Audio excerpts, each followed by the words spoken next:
La sociedad postrevolucionaria fue moldeada según las pautas de la burguesía, perdiendo la vocación de grandeza. Los principios tradicionales fueron cambiados por un relativismo que se acomoda a lo que venga y, en cuanto al orden político, desaparecieron las representaciones naturales, sustituyéndolas por un sistema arbitrario y conflictivo.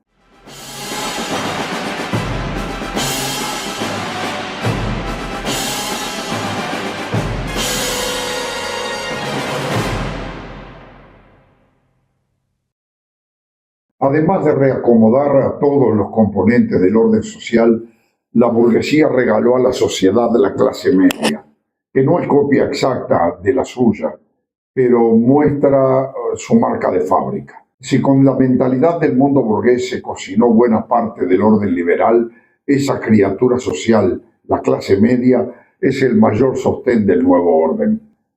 La formación de la mentalidad de la clase media arranca con la dedicación burguesa a actividades que involucran habitualmente lo crematístico, el dinero, lo cual genera la tendencia a valorar a las personas y a las cosas según su relación con los bienes tangibles.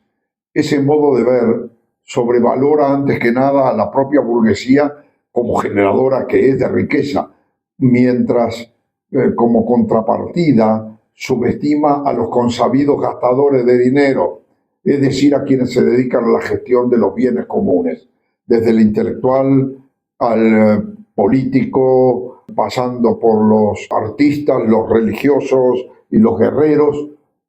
Para el espíritu burgués, todos esos parecen poco necesarios e incluso a veces prescindibles y peligrosos, y con los que solo puede llegar a alinearse cuando le sirve para incrementar sus beneficios, los beneficios de esa clase, de la clase burguesa, usualmente aplacando los reclamos de la sociedad o, en algunos casos, si es que consiguen, beneficiándose con ampliaciones de mercado mediante acuerdos políticos, conquistas u otros logros del imperialismo moderno. La llamada clase media, grupo inexistente entre los antiguos estamentos de nobleza, guerreros, clerecía, artesanato, campesinado, siervos, etc., imbuida del criterio pecuniario de la burguesía, está formada por personas y familias que poseen bienes materiales,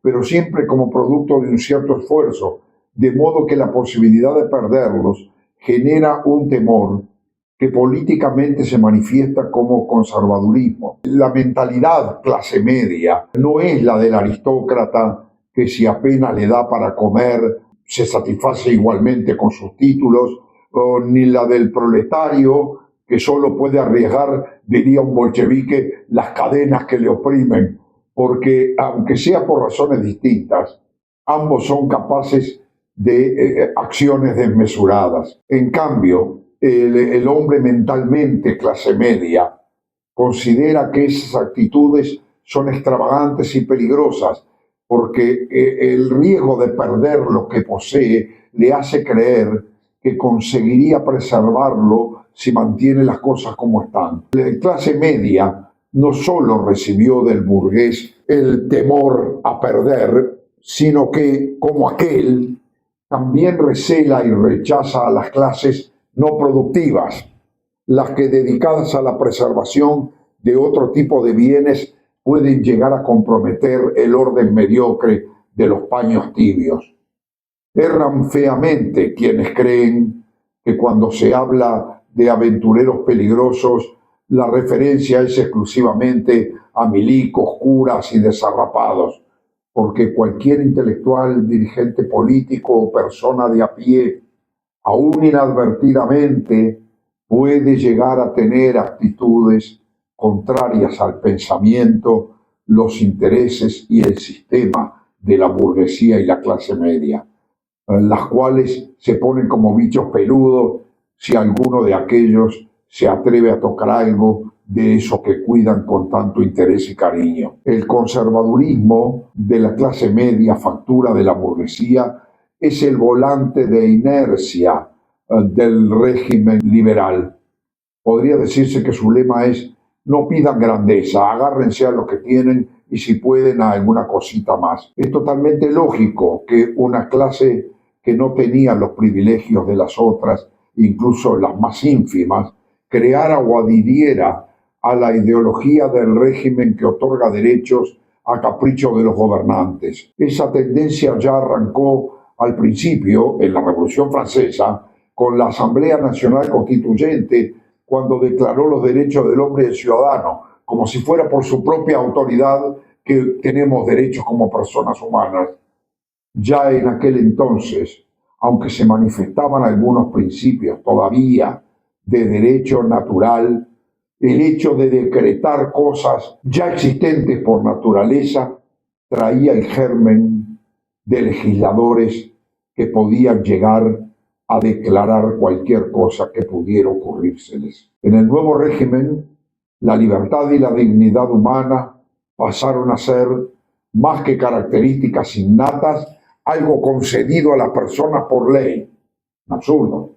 Al igual que la determinación de la virtud y del bien, que después de la revolución pasarían a depender del grado de adhesión al sistema. Desde la relativización de todas las cosas que fue introducida por la Revolución Francesa, todos los regímenes tiránicos modernos manifiestan a la libertad como valor supremo, fingiendo su promoción o reinterpretándola para consumo de los propios sometidos y exhibición propagandística. Incluso a veces llegan a conceder a la gente porciones de libertad, pero con un propósito utilitario, apenas porque los que se sienten libres son más productivos que los esclavos. El simulacro avieso de los regímenes hipócritas, esos que declaran machaconamente la libertad sin que existan libertades auténticas, alcanza su mayor refinamiento cuando los pueblos llegan a creer que efectivamente son libres gracias al sistema y lo defienden como si eso proviniera de una verdad revelada. Es algo así como el síndrome de Estocolmo, del preso adhiriendo a los criterios del carcelero, pero en política. La democracia liberal es por excelencia el régimen de las libertades proclamadas y muchas veces creídas, pero no siempre auténticas. En cuanto al orden sociopolítico, es necesario repetirlo.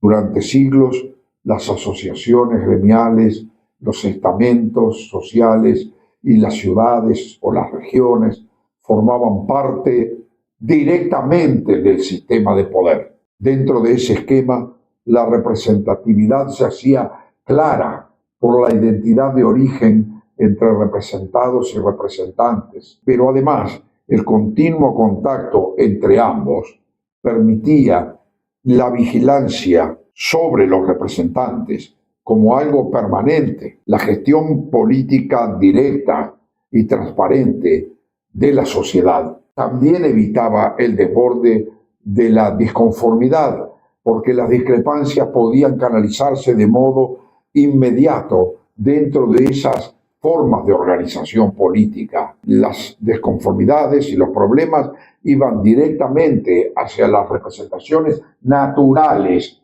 y por vía de estas a los órganos del gobierno, sin que los problemas explotasen en el seno de la sociedad. Desaparecidos esos vínculos, el enlace entre la sociedad y las dirigencias públicas, como todo el panorama político, quedó teñido de ideologismo y las representaciones se hicieron distantes y de origen exclusivamente ideológico. Producto de la ideologización, las distintas posturas son tan antagónicas que resultan prácticamente imposibles los acuerdos satisfactorios y permanentes. La escalada rápida de las discusiones aviva enemistades siempre latentes y dificulta conseguir acuerdos sólidos. No es por acaso que en el orden liberal a los que no empuñan directamente la sartén se les llama oposición. Esos antagonistas no pueden coparticipar efectiva y lealmente en la gestión de la cosa pública, porque en el régimen de oposición solo cabe a una parte dominar, mientras a la otra, agazapada debido a los mecanismos de acceso al poder, se le fuerza necesariamente a conflictuar la vida social. En ese marco de enfrentamiento sujeto a arreglos necesariamente fugaces por exigencia de los factores ideológicos y del juego del poder, lo único en lo que pueden confluir los personeros del régimen es en defender el propio sistema. Unos porque creen en él, otros porque saben medrar dentro del esquema de poder y otros porque entienden que es el mejor ambiente donde quedar agazapados para pegar el golpe de mano y hacerse de la cosa, ¿verdad? Sin embargo, como pese a la adhesión tan frenética y unánime subsisten las diferencias y los enconos, la cohabitación se hace siempre crispada. La sangre no llega al río hasta que lo hace a torrentes. Conocemos eso, ¿verdad? Quería repetir que es necesario, si se quiere dar la batalla, sostener con la suscripción actividades como esta, de modo que les ruego que suscriban al canal. Mientras tanto, a los camaradas y amigos va un abrazo y nos vemos.